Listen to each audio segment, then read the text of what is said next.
Okay, over to you, Tim. Thank you, Denise, and welcome everyone to this really important topic. And I'm looking forward to a very interesting discussion. Let me set the scene first of all. Why are we discussing this topic? As it was originally conceived by the Productivity Commission, the NDIS was meant to be complemented by a Tier 2 system of services and supports.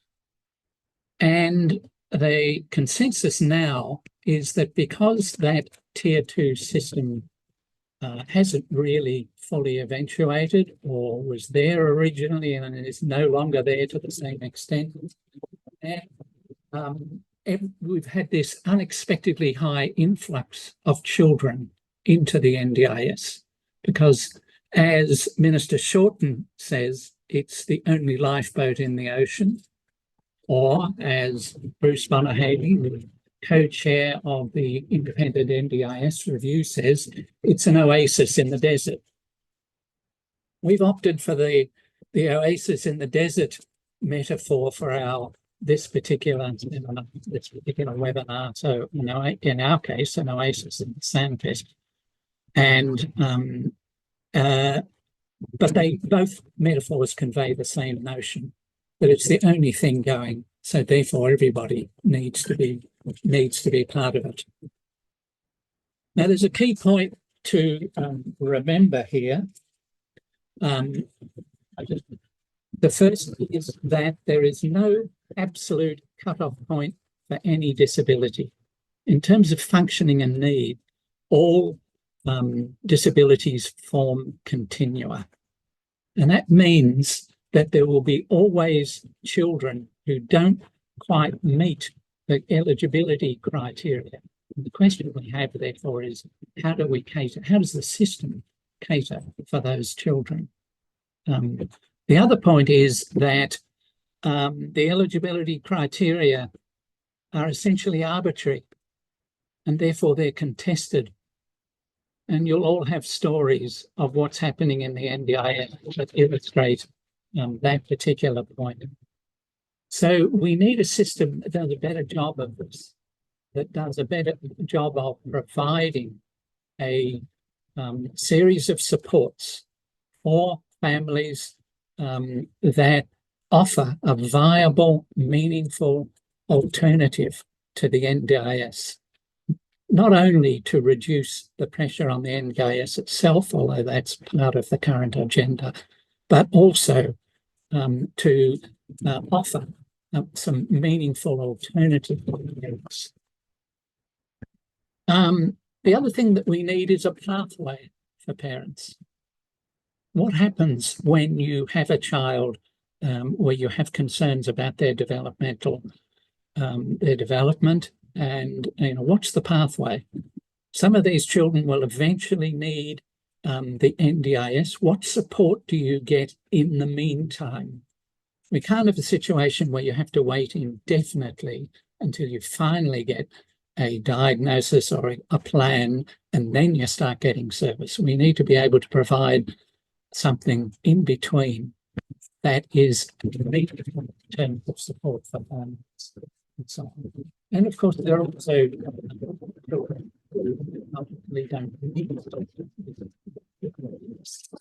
so that's the kind of background that we're looking at.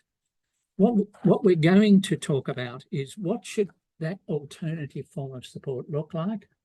Who should provide it? How should it be funded? Those kinds of issues. What we're not discussing is the possible outcome of the NDIS review. That's been submitted and it will be considered by Cabinet next month. And we're not discussing the actual eligibility issues and so on. We're going to focus on this issue of the second tier, to use that phrase. There are other terms that have been used. Minister Shorten talks about the disability support ecosystem. Bruce Bonahady talks about foundational services. Whatever we call them, we're looking at some kind of parallel system to the NDIS that leads up to the NDIS and continues along with it. So we've got 3 questions that I'm going to put to the panelists. We'll take each question in turn and ask the various people, the panelists, to comment and then get them to debate. After we've dealt with those 3 questions, we will have time, I hope, to be able to take questions from you as participants. If you submit those via the chat, then our chat monitors will pass them on to us when the time comes. So the 3 questions we're going to look at is, first of all, is it the case that there is an inadequate support for young children with developmental disabilities and delays outside the NDIS? So this is just checking whether it is the case. And it may differ from jurisdiction to jurisdiction. And it may differ now to what it was before the NDIS. So that's one of the questions. The second question, what form should an effective Tier 2 or foundational support system and pathway take? And then the third question is, what needs to happen to establish a viable Tier 2 support system? What should we all be doing? Okay, so the first question is in the chat. Is it the case that there is an inadequate support for young children with developmental disabilities and delays outside the NDIS? Carrie, can I start with you? How would you respond to that? I would say that it is absolutely the case that there are not adequate supports for children outside of NDIS. I would probably also argue that there aren't adequate supports inside NDIS as well. And I'm going to speak here from a quite WA perspective, because NDIS has been a huge disruptor here. We're fairly lucky that we still have a state development service that provides early intervention and assessment. And I do sort of understand that doesn't necessarily happen in other states. But I think families kind of feel this sense that supports have just been hollowed out, you know, that those mainstream supports have been defunded or have reduced funding, and that there are just very few places to go to get supports for your child if you're not within NDIS. I think this is a little bit different to what it was. We had a fairly robust state system, fairly robust state disability system. However, it didn't help all families. And I think if you look at pre-NDIS and NDIS, one of the common features is that families had huge wait lists for early intervention, even pre-NDIS. Families who were starting to ask questions about their child's development still had to wait for years to be able to find a pathway through into early intervention services assessment and a diagnosis. I think that's one of the things that we really, really have to focus on. Yeah, but also I just want to point out that there has been a hollowing and a defunding of other services. So currently, you know, there are a number of different packages that families would be able to access. You know, we had a state Better Start package which helped families access supports. You know, there was the Helping Children with Autism package, which I think was a national one, and that gave families the capacity to put some really early supports into place. And I think that was really important. But now it's a desert. If you don't, you sit on a waiting list and you wait for a diagnosis and then you fight your way into NDIS. Seems to be the experience of a lot of families. Okay. So there is a problem. But there always was a problem, and it's interesting the nature of that particular problem, which is this one about waiting. So we do need a system that does a better job of doing that. Janet, can I ask you how you would respond to this? Thanks, Tim.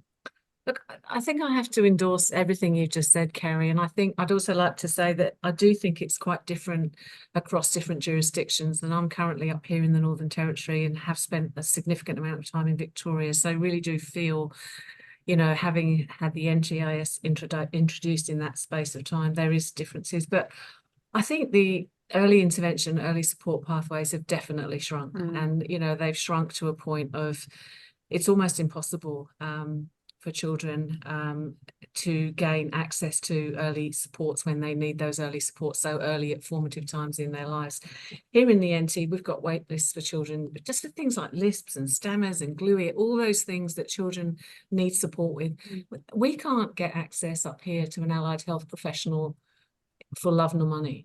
All of the allied health professionals have been sucked into the vortex of the NDIS, and there's no place, there's nowhere to go for those children that might be almost in the corridor, if you like. And I think we are going to see more of those children entering into the space of not being on that pathway through to the NDIS going into the future. And we've seen an erosion of universal capacity to have those children in universal service provisions. And I think I also agree with Kerry, it's not just children outside the NDIS, you know, the interface between children on self-managed plans and children who are, you know, basically maybe in the space of, you know, community development team, you know, Northern Government Area, Allied Health, they don't cross over. There's no place to cross over for those children to receive supports from. It's either one or the other, and that's to do with the funding. I think the perverse outcome, almost the inadvertent perverse outcome of the NDIS it's created almost exclusion rather than inclusion. Children are being taken out of universal service settings for therapy, individual therapy, and we've kind of like almost eroded that notion of therapeutic environments of inclusion for children in universal spaces. You know, the days are gone when you have a coffee with your OT and have a chat about, you know, how your child's going because it costs you $200 an hour. Do you know what I mean? I feel like those really important, very warm, around the edge therapeutic things have gone. It's like the NDIS is the golden ticket and everything else is a runner-up prize. And I think that's really been, we've created a false economy for families and communities. And I feel really concerned about how the universal service space for children is going to be able to manage reversing some of that. We need early intervention and early supports, and they need to be bespoke and they need to be tailored to the communities that they're in. You know, what's going on up here in the Northern Territory is very different to what's going on in places like maybe, you know, Melbourne, Victoria, even Western Australia. Although I think what you said, Carrie, I feel some similarities, definitely. The move from that community inclusivity to individual treatment, I think, has created a false economy for families. I feel like, you know, an example I'll give you is like 3 children in one early childhood education and care program on 3 NDIS plans with 3 OTs telling them 3 different things all in the same room. But they go away, have their individual therapy. The OT comes in and says, this is what we need to do for these children, all 3 different, like, and that costs $200 per hour for each of those OTs, and they're all not joined up with the universal service setting to support the program to support all the children, including these children. That's an example. The other thing I wanted to say, I know I haven't got a lot of time, is community's been led into the NDIS. You know, I mean, I don't know whether it's the case across the nation, but here we have dance therapy, aqua therapy, trampoline therapy. They're community service programs for all children that have become therapy. And I think that's costing an awful lot of money. And my final point is, I think that has been produced by not just one thing, but one thing I feel very strongly around is the lack of safeguards and frameworks that have not been made available to families that are on the NDIS. We found ourselves barren. We are barren. We are literally in the desert. And I think we're going to find a lot more children in the middle of that space as we go forward. Okay. There's a lot in that. as we expected, Janet. Thank you. That whole point about the way in which the NDIS has inadvertently or had the effect of moving early child intervention services out of its base, out of its links with the mainstream system and back into disability services, when we'd spent, you know, the past decade or more moving them out of disability services. Exactly. Yep. It's so perverse. It's a perverse outcome.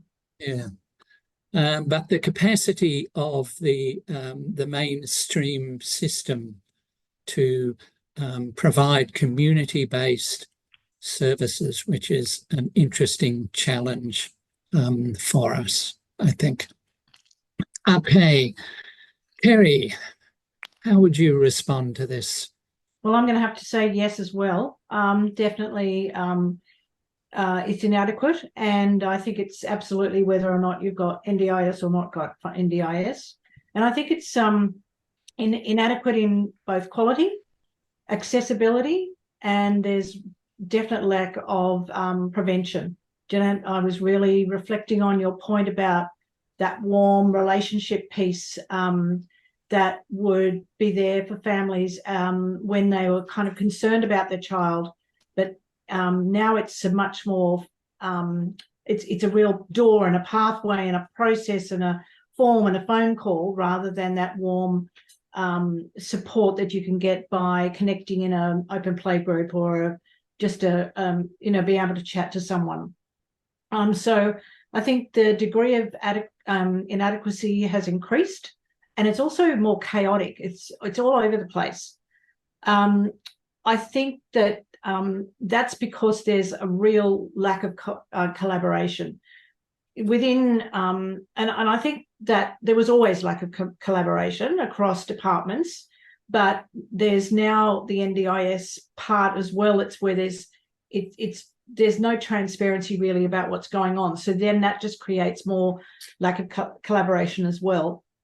I think there's been a real reduction in preventative support. I think a lot of times you can't access things unless things are bad, they've got to be bad enough. You've got to be enough. You've got to be eligible. Even in the point of, say, an early childhood centre wanting to get support for including their child, a particular child in a centre, they'll have someone come in and do a bit of support from an agency. But then when that doesn't work, you have to go and apply and write a business plan and get a whole lot of work done to actually get extra support. And in that time, it's really about, I'm doing this because we're not doing a good job. We're not doing a good enough job. I think one of the big concerns for me is that I think for children and families, there are a lot of them that are missing out. And I think there's an absolute increase of risk of harm for many children as well. There's been discussion with the Disability Royal Commission coming through. We know that a lot of times the responsibility of knowing whether someone has a working with children check and whether it works or not is really up to the knowledge and understanding of families to be able to work out how to manage this.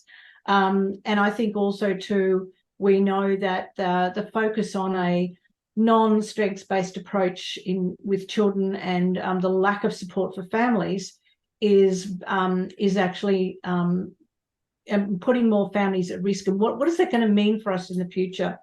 I think we've, as Janet also said, we've and alluded to, we've created a market.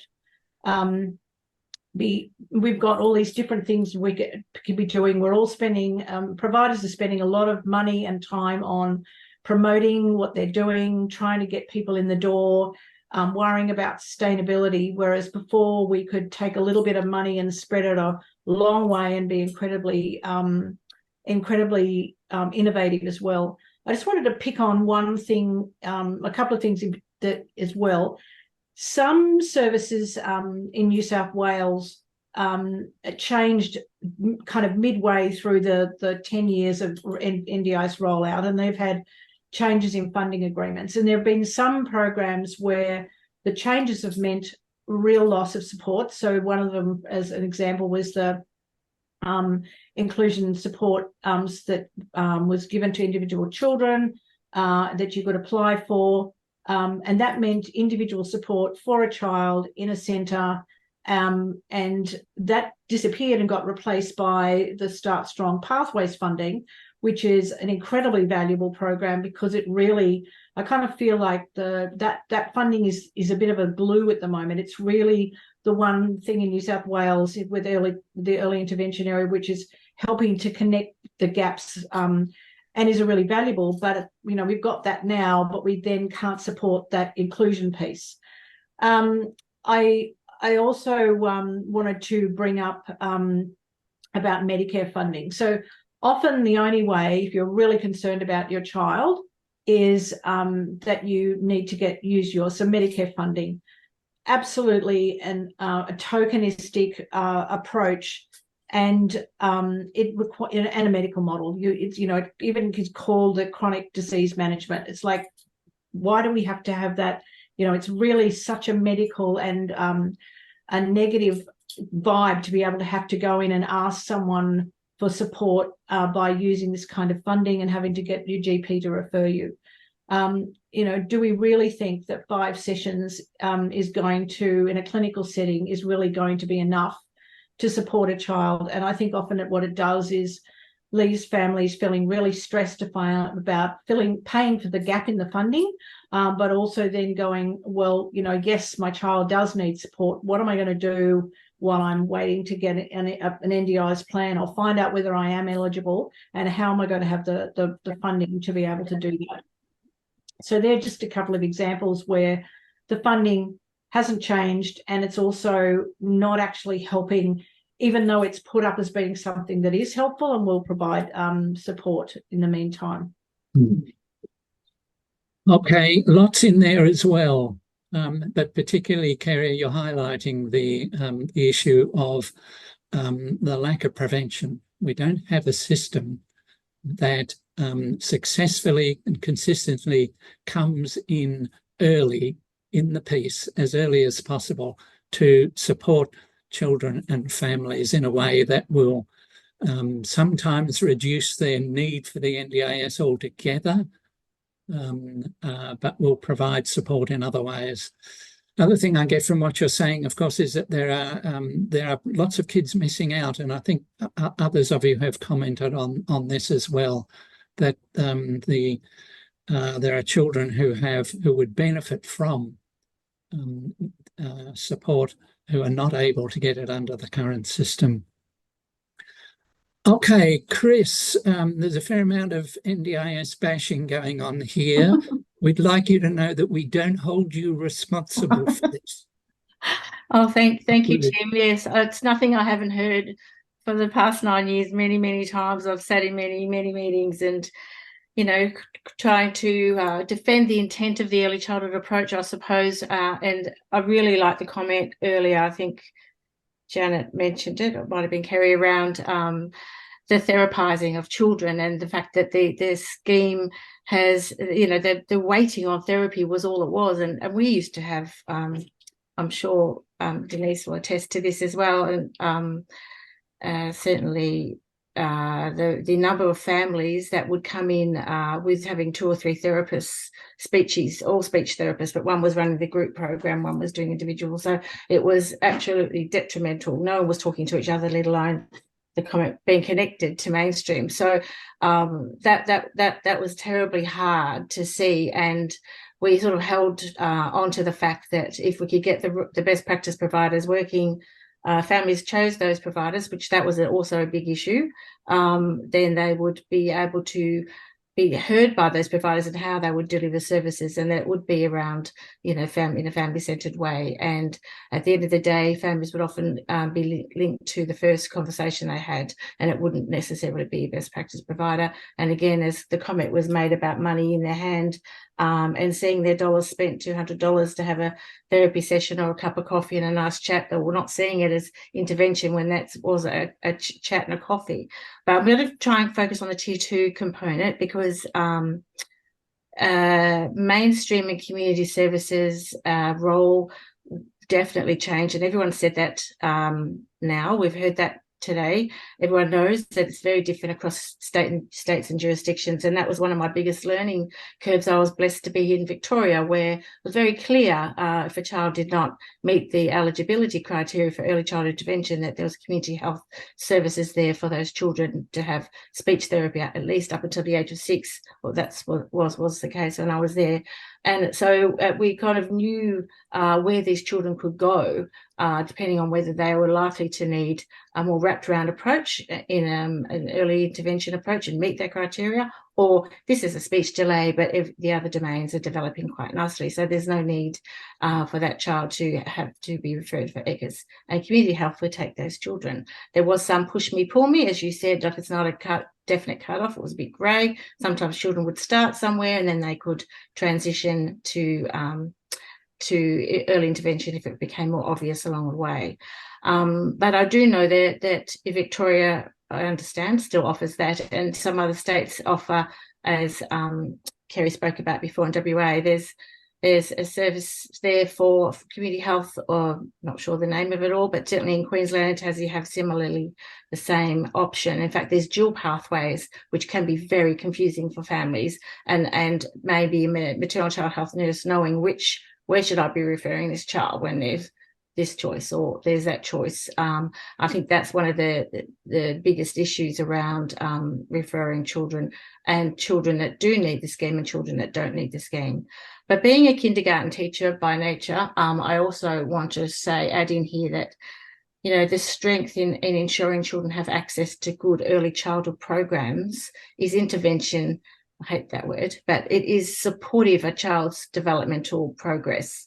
And all children in the early years we would hope be able to attend those programs successfully. But what we're missing for Tier 2, in many cases across Australia, is access to some community health, allied health speech therapy, or other allied health expertise just alongside that, coming in and out when it's required. Certainly not saturating families with weekly appointments or whatnot, but there to guide, and also to be able to have that communication across to the educational program as well, so that we're not working individually. And I think that, unfortunately, in my time, I saw funding, community health programs, hospital, allied health services being withdrawn. And the early childhood partners that I worked very closely with, and there are some absolutely brilliant, passionate people in the front line in those early childhood partner teams, and they became the first point of call for everyone, and that's then bogged up their work too, because they were then in trouble with their wait lists of trying to see and manage people knocking on the door. And in fact, I knew for a fact that some of those early childhood partners offered group programs for some children who weren't eligible because they had nowhere to go, and that's not right. That's NDIS funding being used in the wrong way. So yeah, in a nutshell, I guess that were the points that I wanted to make, and I certainly agreed with all the other points that were made earlier. Thank you. Thank you. There's again a lot in that. I like the notion of the kind of light touch allied health support, which I think takes us on to the next question: what should the Tier 2 look like? But before we leave it, Carrie or Janet or Kerry, do you any other comments that you want to make, having heard what the others have said? No. We move on. Okay. Next question is the one that we just were touching on, which is, what form should an effective Tier 2 or foundational support system and pathway take? And now, again, this is state and territory jurisdictions may vary, that you've got to build on what's there. But in each case, there should be some common features that we're looking for, that it is clear and consistent, etc., whatever it is. So let's try again. Carrie, you want to go first on this? Yeah, and again, I'm going to take the perspective of a parent who is starting out on this kind of journey, and I One of the things that we see is that parents and children are not put at the centre of these systems. And I don't want to NDIS bash, but it is one of the big failings of NDIS, is that parents are almost discounted out of NDIS. And I see that family capacity building is absolutely key, and it needs to be made very important, you know, if we're developing new systems. And one of the big things that we see is families need navigation support, because they are starting with their information seeking. They're trying to work out, where do I go? Who do I talk to? What questions do I need to ask? And they need to go somewhere that has current, relevant, up-to-date information that can help them understand, you know, the ecosystem. And I think the other thing we have to realise is that at that same time, families are navigating multiple systems. You know, they're navigating through health systems and NDIS and early childhood systems. So they're on a really big learning journey. So support we can give them to understand where to go is really important. And I think that they need capacity building and training. You know, we talk to a lot of families and they don't know what a speechy does or an occupational therapist does, and how they can support their children. We talk to a lot of families who don't have any understanding of what best practice looks like. And I think that's absolutely key, because you have to know what questions to ask and you have to know how to help your child. And I think families need to know how to advocate successfully for their children. And the other thing I'd like to see built into a system is that community building support, and helping families to manage the stress and the isolation that often comes with, you know, developmental delay or a diagnosis. And I think if we build that into a system, would be incredibly helpful. But the thing I'd really like to see, I'd just like to see it all be better integrated. You know, I would like to see those supports placed in the community and providing early childhood intervention in the child's natural environment. So they don't need to be taken out of their natural environment to be provided with support. You know, I'd love to see happen in playgroups, child and parents centres, and early education settings. And I would like to see an expansion of these local supports and resources so that they also provide that connection for families, because families, in our experience, families are incredibly isolated, and without access to good quality information, their stress and isolation just gets worse. I would also like to see the workforce expanded, but I'm not going to talk much about that because I think other people have probably got a lot to say about that. But I do think if we focus on parents, caregivers and children, if we put them at the absolute centre of everything that we do, then we're going to get a lot better outcomes. Thanks. Okay, thank you. Yeah, it's an interesting notion, isn't it? What if we started with the idea of what it is that parents need and built a system that did that, as opposed to starting from the other end, where we've got a service system and we said, how can we deploy our resources better? I take your point. I believe in your view that we would be better off starting from the parent perspective. Okay. Janet, your take on this? Thank you. Thank you. The words that leap at me from you, Kerry, is the word of integrated. So I believe the form should be programs that are nested inside progressive universalism. We need progressive universal service provisions for children, because not all children need the same and not all children cost the same. That doesn't mean they shouldn't be included in universal service provisions like early childhood education and care. The Productivity Commission have just released their report, and they come from it at a child-centred perspective of looking at entitlement. Children have an entitlement. And I think that's a really important thing to think about. All children, not just some children. You know, the social policy that we currently have meets the needs of most children, but not all children. And I feel like there's a number of children, particularly the children we might be talking about, that might be one standard deviation from the norm. They're not in wheelchairs and they're not in out-of-home care, but they are not getting everything that most children get. So they need something more. I believe what that is progressive universalism. They need universal plus. And what that looks like is integrated service provisions that wrap around children. Integration doesn't start in the service. It has to start at a governance level. We don't have any integrated governance. We don't even have intergovernmental integration. You know, we've got the NDIS funded by, it's a federally funded national insurance scheme.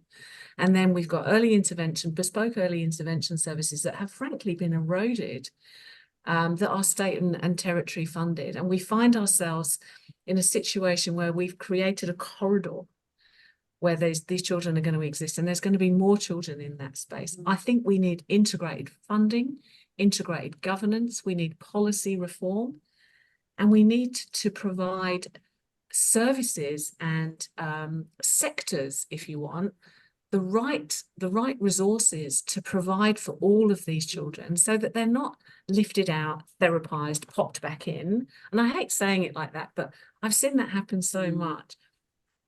The Fin Review recently, maybe it was a few months ago, they did a fantastic piece on the NDIS, and they talked about the NDIS becoming a place for families in poverty, not for children in wheelchairs. And I thought that was a really interesting take.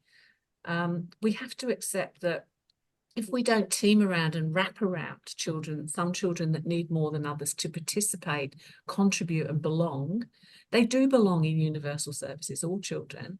And I believe that's what form it should take. The tier 2, in the work that we're doing here in the territory, our partners are doing tier 2 supports. That is not actually their job. Their job is navigation. Their job is guiding and supporting and helping families through the very first few days and weeks and months of realizing their child's developing differently.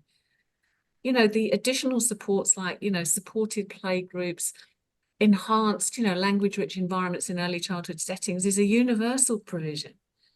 We need to be supporting universal service providers to do that really good, deep quality work. Increasing the quality is another thing the Productivity Commission called for. And the other thing quickly is the increase in inclusion support. The inclusion support program is really limited in what it's actually doing, not just in terms of what it does, but what services models it's allowed to support. We're not allowed to touch preschool. That's ridiculous. You know, we need to be able to open up the chest, if you like, and work out how we do integrated governance, intergovernmental funding, and bring these programs into universal settings. That's what I think. Okay, thank you. Big push for integrated services and so on, and also for the notion of progressive universalism. And going back to that point I made at the start, which is that all disabilities form continua, therefore we need services that are capable of catering for all those gradations in ability. Yeah, some children need 3 things to participate. Some children need 5. Yeah. That's fine. Yep. Some children need 1. So we've still got to think about how the integration occurs and where it can be located. We've had a mention of, you know, child and family centres as a possible place, but that's the kind of level we do need to be getting to. Kerry, your take on this question? Yeah, actually agree with everything that's been said. Tim, I liked your point about starting from where we're at, and I guess my thinking that I've done prior to coming to this today was very much from that point, because I feel like we need to do something now. The whole piece around looking for strategy and bigger picture things is, to me, it's a long way up, and I'm really, really anxious that we really think about what can we do right now? What strengths have we got right now that we can build on, that will be realistic, cost effective? And so I've sort of really thought about the opportunities that we have now, because I think sometimes what we also need to be thinking about is what can we do that will have a ripple effect and start to really put a foundation in already on, so that we've got a foundation for these foundational supports. I'm concerned that if we focus too much on a strategy, that it's going to take years, and so that's where I really focused. So I picked a few key things. The first one is I think it's really important to get the early back into early intervention. I am very concerned that to hear from other organisations as well as our own that we are really not getting any babies. We are not. We have very few children coming through our services before the age of 2. Where are these babies? They're a group that we know can often identify right at birth because they've had tricky prenatal and postnatal experiences. We know that they've been in NICU. We know they're really at risk. And also too, we've got early childhood nurses that are really picking up and supporting those very early days. So I think that's an area where we can be getting some really good outcomes if we could change the focus of what we're looking at. Absolutely, Carrie. Families. The family is such. We're just not thinking about the needs of families. We're never going to get sustainability within a system or build strong and healthy family relationships unless we can actually support the families. Families, the whole focus is on finding therapy or support for the child, where we need to be looking at the whole family unit. And I also think we need to put value and really value our current childhood, family and community services as well, and really try to put supports into where they're at the moment. So in terms of families, I think there's often a saying of, no wrong door. And that's certainly, I think, what I've seen has changed over the last 10 years is that our local services used to know that they could bring us up and that families would get some sort of support initially, and that they'd be wraparound supports, and they could be then supported to have a pathway. Sometimes it meant sitting on a waiting list for a while, but there was always some options out there, whether they be supported play groups or some sort of support. I actually wanted to give you a bit of a story. So last night I went to our toy library, has a huge group of volunteers, and Mum turned up to pick up her daughter who's been volunteering, and she said, oh, my daughter's turning 19, and she used the toy library 19 years ago, and she's now volunteering at the toy library. And she started talking about her early years, and she said to me, I really worry about the parents right now, because the reason why we're coping as a family now is because I was able to connect with other families and be supported.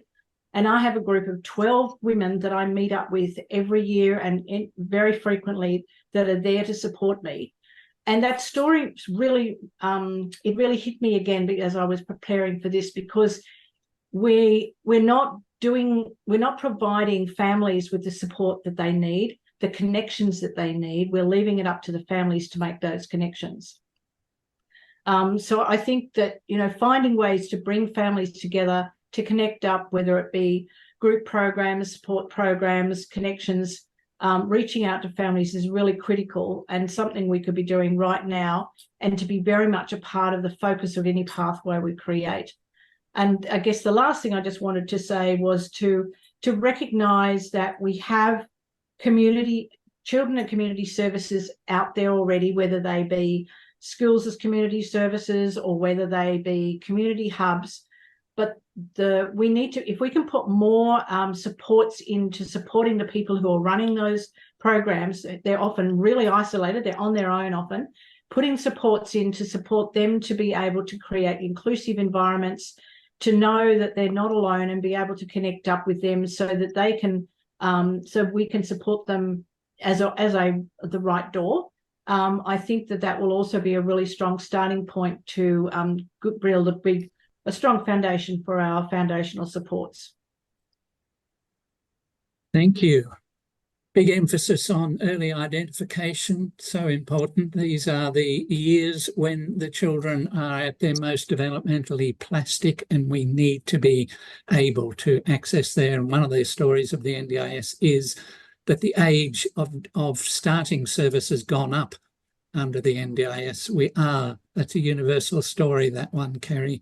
We are missing the babies. More support for mainstream services, that chimes in with Janet's call for progressive universalism. They need support to be able to do that. And that issue of connecting with other families, point I would make is how do they connect with other families? Where do you find them? We haven't got systems, we haven't got places where you could go. So the possibility of you making use of existing resources.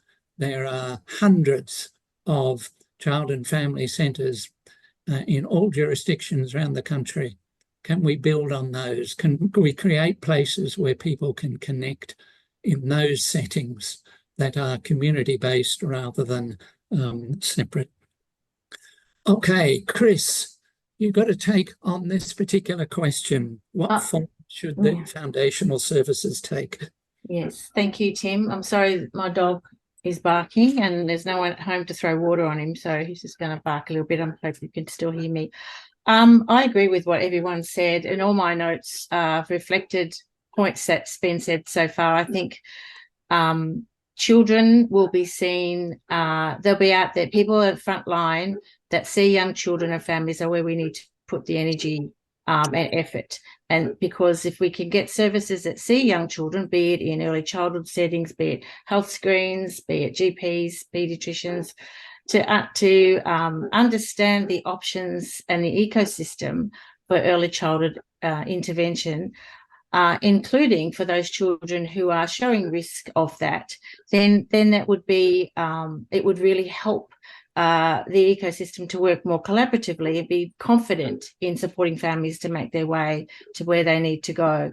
But I've written here family-centred, absolutely prioritising the family partnerships to have allied health consultations, but when they need them, and group programs to be running in the community, be it community play groups and whatnot, and they are there. I think there has to be significant effort in supporting them to understand what is the intent of the NDIA and what else there is available for children who are not yet likely to meet the eligibility criteria. I think that's probably the biggest hurdle that we have.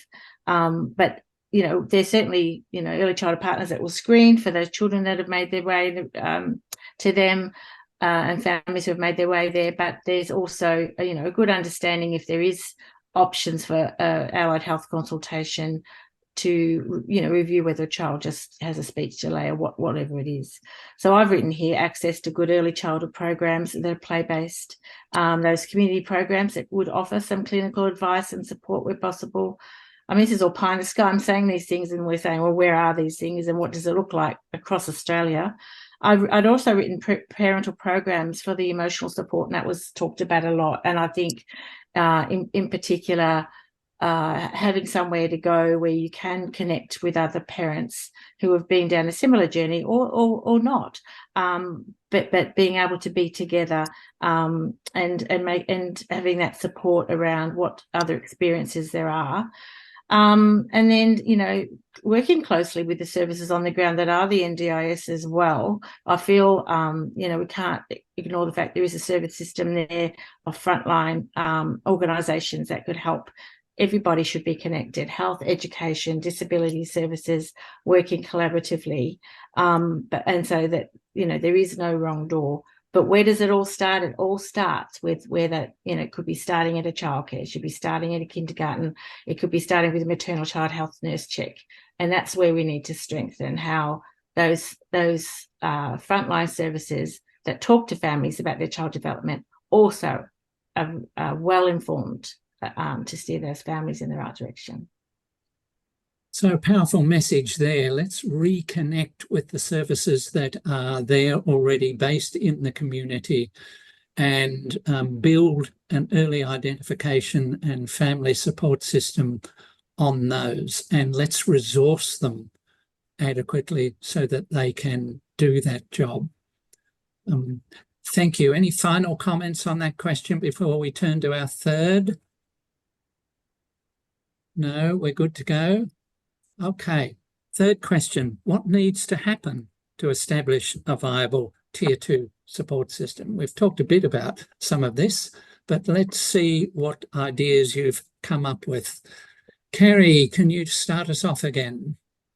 So I think one of the first things we've got to do is we've just got to start right now. You know, we're in this holding position where we're waiting for the NDIS review, and there's lots of different thoughts about what is going to happen there. But I think it's very certain that we're coming up to a couple of years of quite dramatic change. And so I think we've got to start building out that ecosystem very, very quickly. And I absolutely agree with Kerry about the need to put early back into early intervention. I think if we can put a really big focus on reducing waiting lists, on getting families to access supports really, really quickly. So again, it's the tiny ones, the little ones, the babies, because I'll get it now. People just spend far too long on waiting lists. They spend far too long stressing about trying to find other workarounds. And I think we just need to get them support really quickly. So I'd like to see a huge focus on waiting lists. And that's really complex because there's a whole bunch of workforce issues around that, funding and workforce issues. Kerry, is that a resourcing issue or is it a service design issue? I think it's both. You know, NDIS has been a huge disruptor within the workforce and has channeled allied health professionals and lots of people into NDIS, working for NDIS providers and that work. So I think there's both, but there is just a lack of workers. So I think we need to focus on both of those. I think we need to recognise that this is actually incredibly important work, and that I would like to see significantly more investment into early intervention. And I think that has to come at a state level, because I think state governments are responsible, but also has to come at a federal level, and I would suggest from a philanthropic level as well, given that a lot of this work is provided by not-for-profits. And I suppose I get really concerned because I think we're about to enter a time where we spend a little while with state and federal governments just kind of slugging it out about who's responsible for what and who's going to provide what. And while that's happening, I would hate to see that the existing supports for families, which I don't think, and children, which I already think are inadequate, are starting to be withdrawn, and that we just have a whole bunch of children who are just left in this big old gap. So I think we need to start building out a very robust and healthy ecosystem, and we need to start doing it right now. And I suppose one of the things that I wanted to say, as part of that ecosystem change, there are a lot of particularly not-for-profit organisations who are providing great services pre-NDIS, and they have been pushed into being NDIS providers. They've been pushed into working within that model, and their capacity to offer anything that's not billable has just been significantly reduced, whereas they used to be able to kind of provide more wraparound supports for families.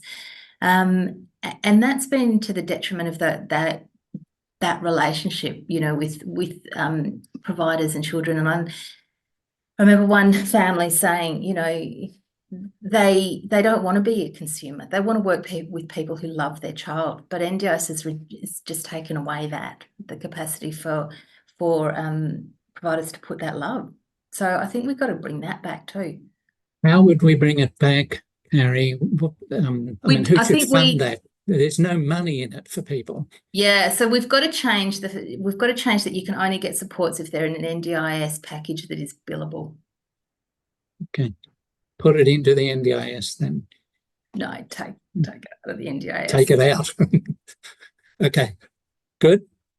The states and territories are already firing shots across the bow of the federal decision about shifting responsibility back to states and territories. They're saying, who's going to fund this?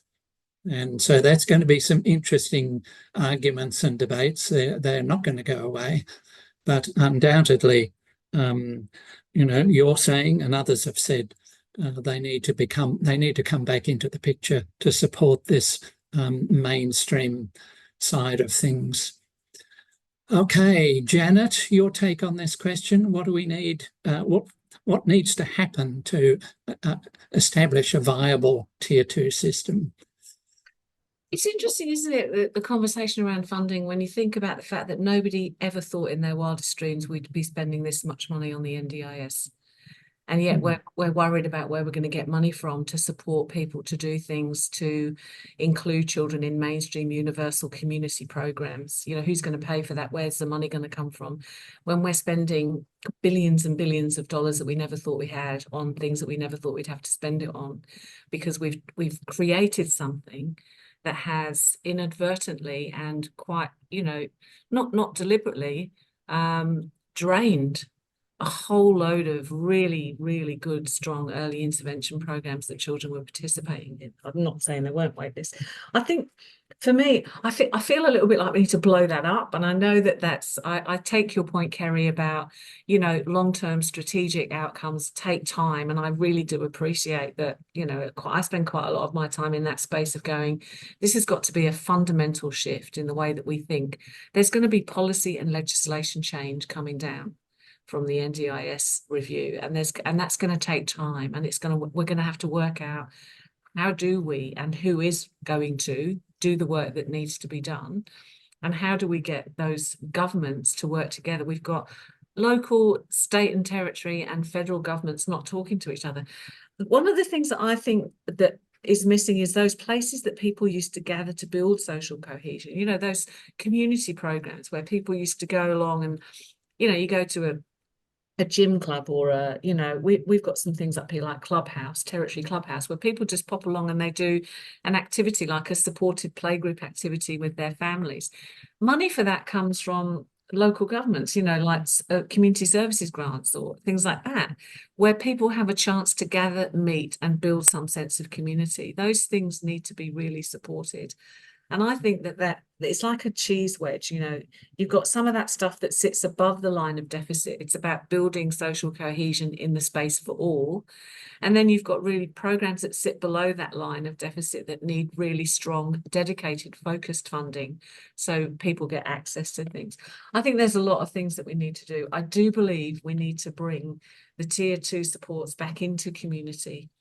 Early intervention, early childhood supports needs to be brought back into community, because I think all children benefit from those things. When children are alongside each other and all children are getting the things they need, all children will benefit.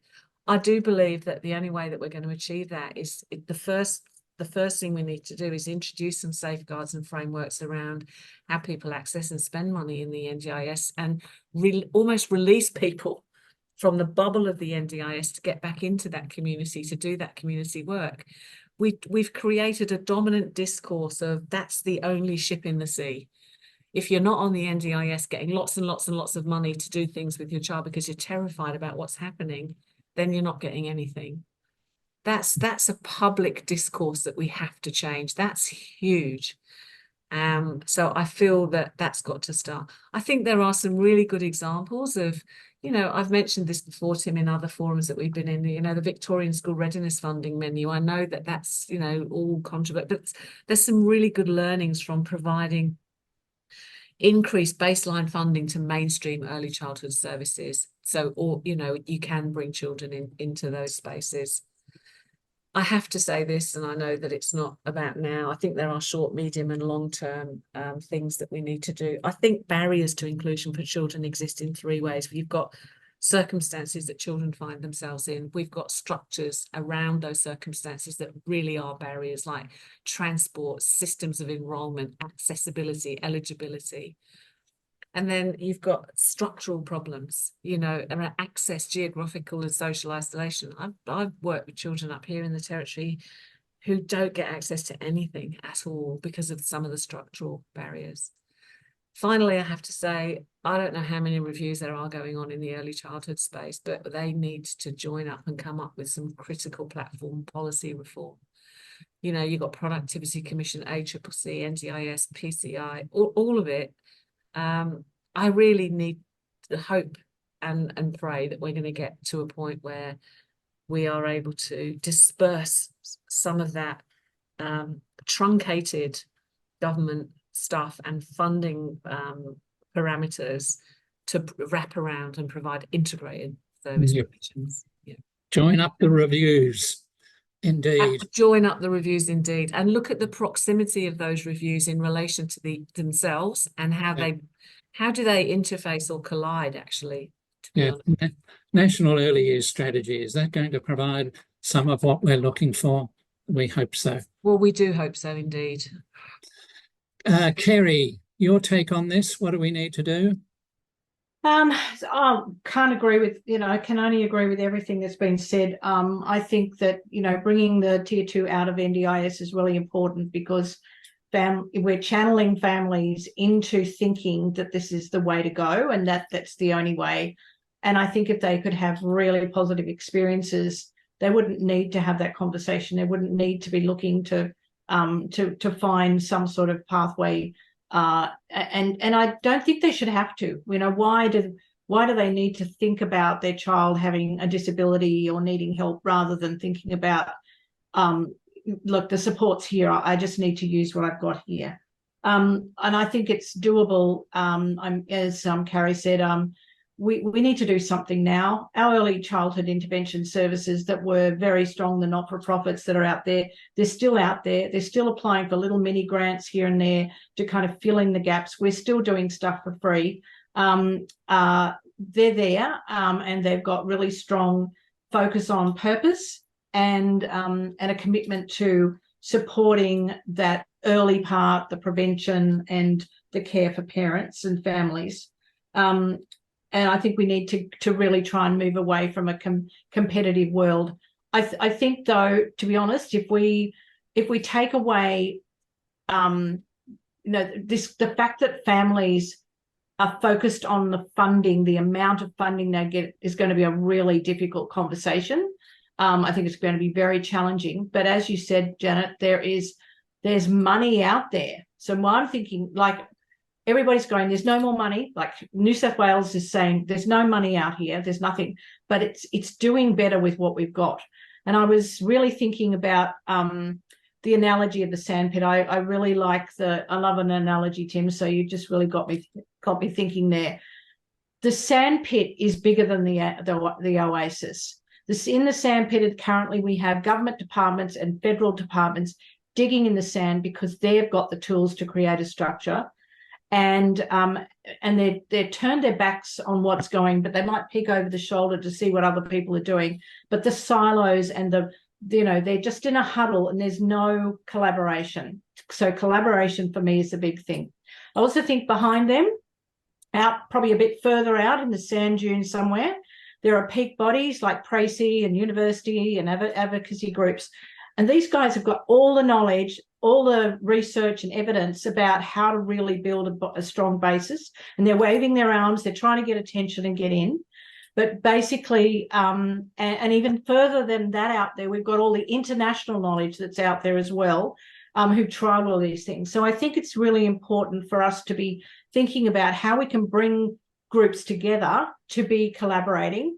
And I'm concerned that we have so many strategies out there that I'm wondering if we could just use one we've got already instead of creating more strategies, which is kind of picking up on what Janet's been saying. I also think that if NDIS is the Oasis, there's a really big high fence around it, and we can't see what's going on. If we could actually have some really good communication coming from the NDIS, we could have some transparency about what's going on. I have no idea what's happening with the ECI, the partners in my area. I don't know what they're doing. The only experience I get is when we get a plan. That's the only thing this kind of stuff doesn't cost you. It can really make a change. When, the newsletters we get occasionally from NDIS, we need more than that. We need to be able to know what's going on, and we need to be then able to really take the knowledge, build on the communications that we have, and go back to our communities and co-design, rather than it being, it's tokenistic around the co-design that we've been having, and really undertake action-based research while we're delivering our services, build on it, put the training, develop the skills of staff, and the workers in our community. But also, I think we need to also be putting some regulation back in here. It's a bit of a dirty word, but at the moment we've got people doing anything all over the place, and that's really creating some real risk for our families and our children.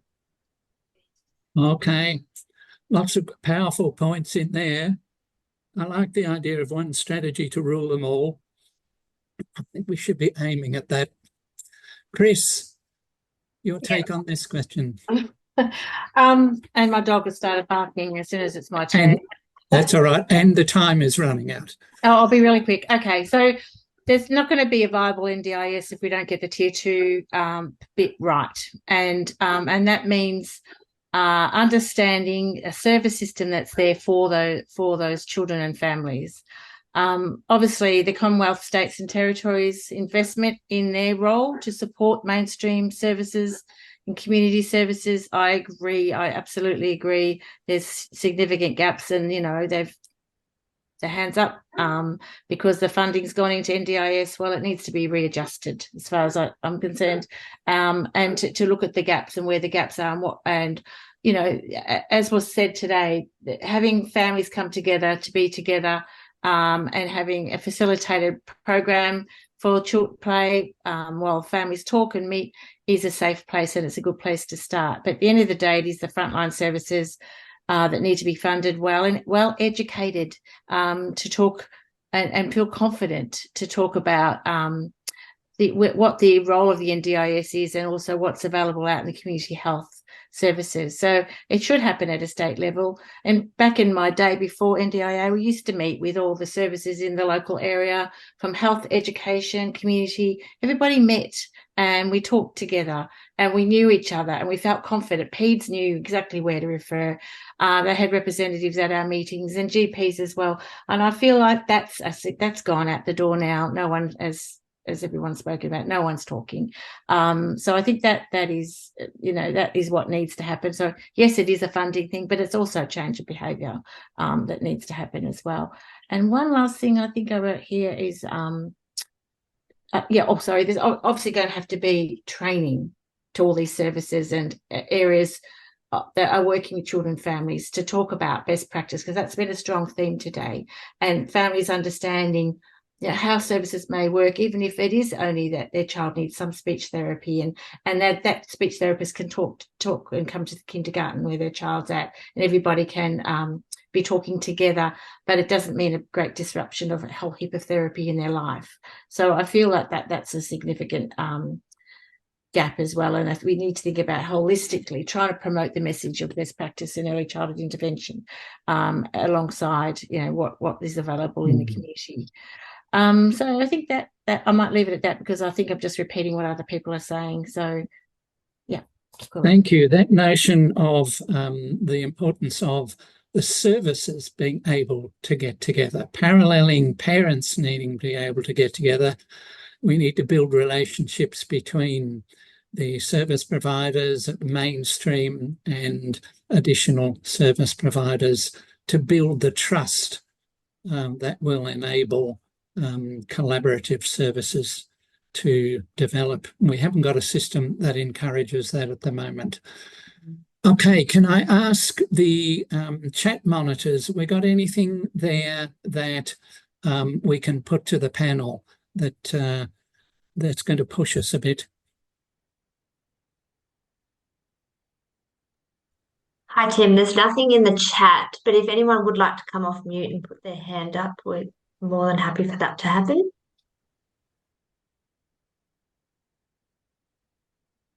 Tim, what is resonating with people is the issue about babies. A few people have commented on that. And there's been some comments just about the relationship with best practice guidelines. And we do have a hand up. Best practice guidelines haven't been mentioned. Can I ask the panel about that? Got some views about whether best practice guidelines need revisiting or expanding or whatever? Janet, you're nodding. I am nodding. I see Lauren's got her hand up, but yes, I do think that, and I think they need to be socialised more. Some people aren't even aware of those, and I think that's really important. But I do think they need to be reviewed and revisited, and I think we need to really start, making sure that their currency in the sector. Lauren, I don't want to take up your time. Hello, you've got your hand up. I do have a lot to say, but I'll shush. Lauren, got you mute. You're still on mute. We still can't hear you.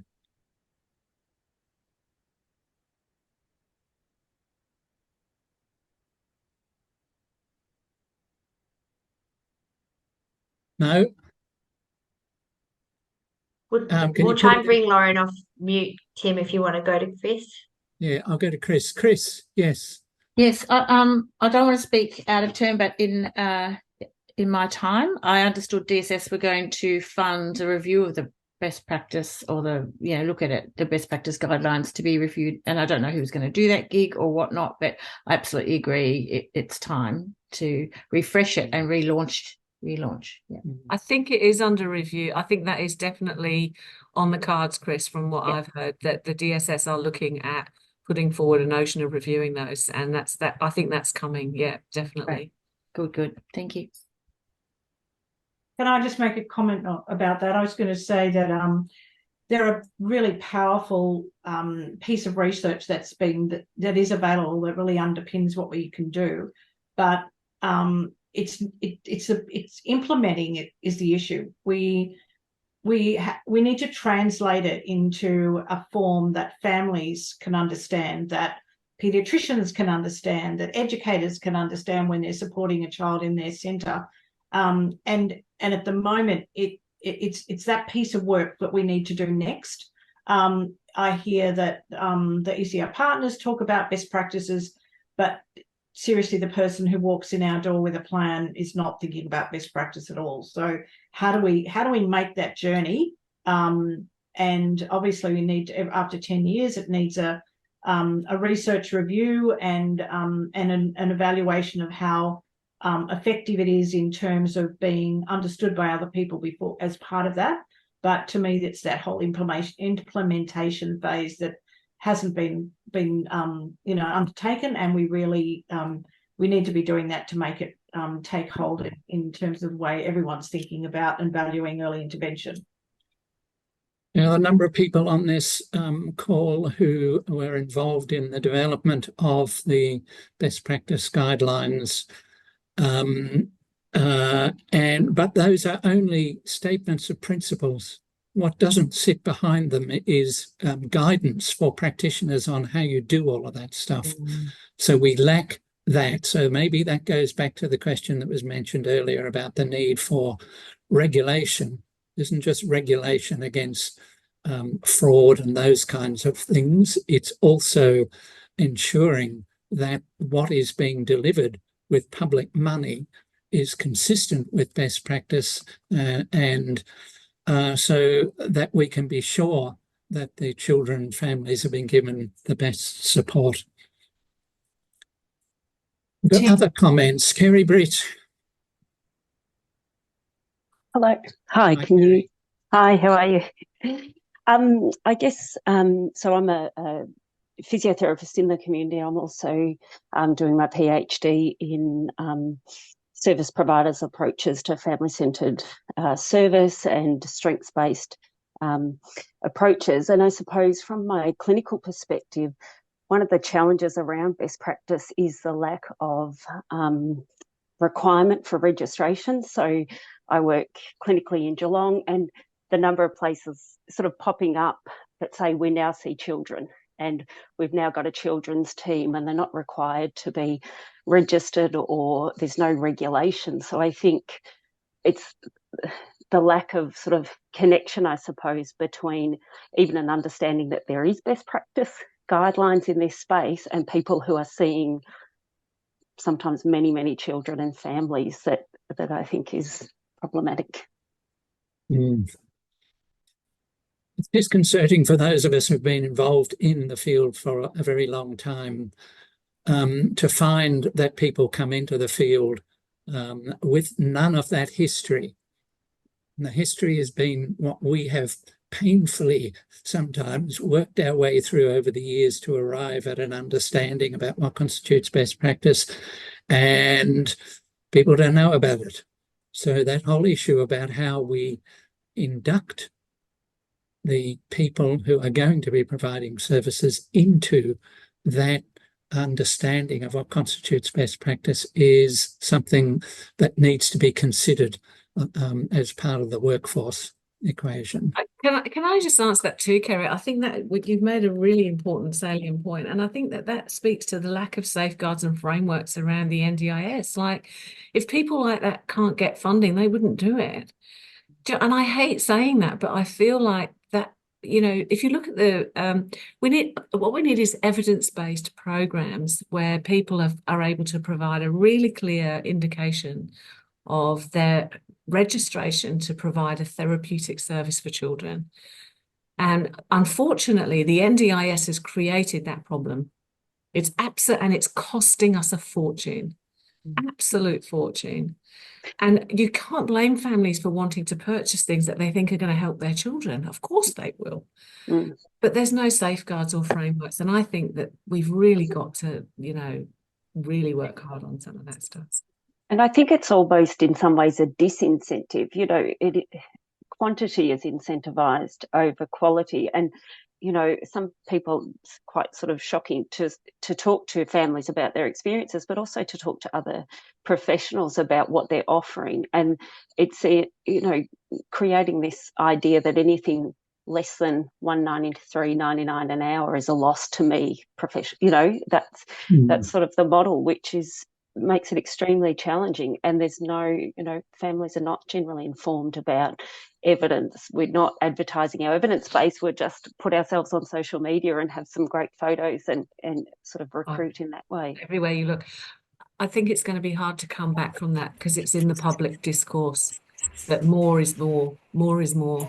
I think that's the default option that we all have in that regard. So we certainly can't blame people, but you do need a system that can inform parents and the general public about what constitutes the most of how children learn, how children with disabilities and families develop, and what's the best way of supporting them. Plenty of work there. We've got 5 minutes left. Kerry Ball, do you want to have a say? Thank you. I've just got a question from Lauren. She was able to put her question in. Right. Yes. Her question was, how does the panel see foundational support working for school-age children? Okay. Quick comment, because of the shortage of time. Anyone on the panel want to talk about the school question? People reaching for their mute buttons. I'll jump in there.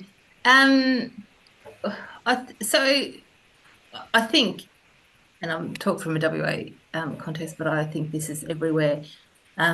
Schools just need to be more inclusive.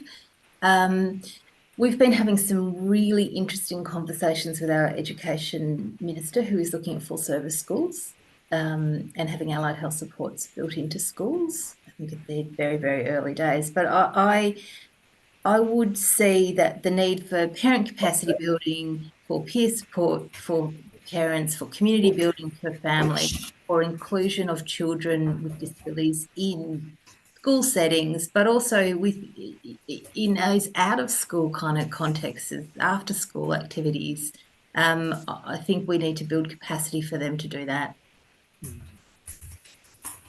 I think it's a huge other topic. Thanks, Lauren, for raising it, but we could have another webinar that looked at the whole school question. And I don't know that we have time. So let me just sort of have a go at sort of summing up some of what we've covered. What are the key messages we're getting out of this? I think we're saying very clearly that the problem that has been identified with the NDIS in terms of a lack of an adequate alternative is very definitely there.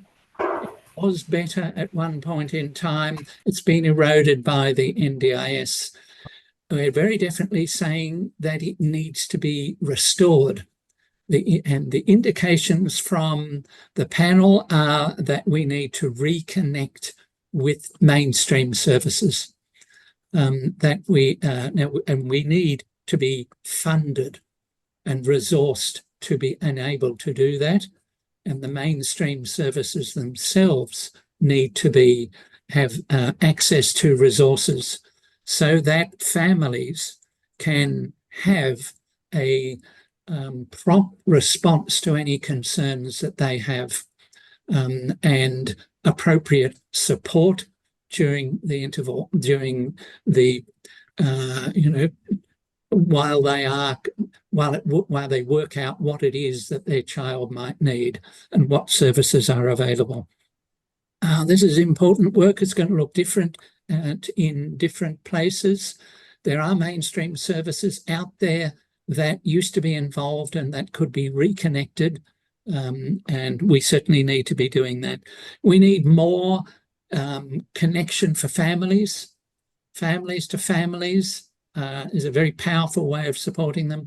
We need more connection between all stakeholders. Services need to be able to resume having an uncompetitive dialogue, and we need the departments in the room, and we need the NDIA. We need much more access to the information that is contained within the NDIA. Putting parents back in the centre of designing a system from the perspective of what are the needs of families, rather than thinking about what are the needs of the services. And we've been finished up talking about the need for better guidance around the in terms of best practice principles, expanding those to include guidance about best practice and what it looks like, and getting those messages out to the general public so there's a better understanding of what children need. So thank you very much to our panel, to Carrie and Janet, Kerry and Chris. Wonderful contributions there. So on behalf of everyone here, thank you very much. And I'll hand back to Denise at this point. Thank you. Thank you, Tim. Yeah, look, thank you, everybody. Just reiterate what Tim has just said. Thank you, Kerry, Janet, and Chris, and obviously Tim for facilitating this webinar. And we're hoping to have many more of these in the future. We have a program that we are developing, and on that, while I'm just saying thank you, I am going to launch a poll or a survey. Hopefully that comes up, and we would really appreciate your feedback on this webinar, but also as you work your way through the questions. It also does ask you for feedback on what you would like to support your practice going forward in the future that PRECI can assist with. Certainly many of the things that have been mentioned are things that are also on the agenda of PRECI, but very much in collaboration with other organisations as well that we see as key stakeholders in ensuring that that we can achieve what we want. So these outcomes that we want for children and their families. So please take the time to do the survey. And again, a huge thank you to everybody for all your insights, drawing on your expertise in this area. And we really look forward to connecting with you next year. we have our next webinar in February, and it will be by Mary Louise Hemmeter, who is involved in social emotional development of children, and a lot of her work and expertise in that area. So thank you again. Please don't leave until you have finished the poll, and thank you very much for all attending.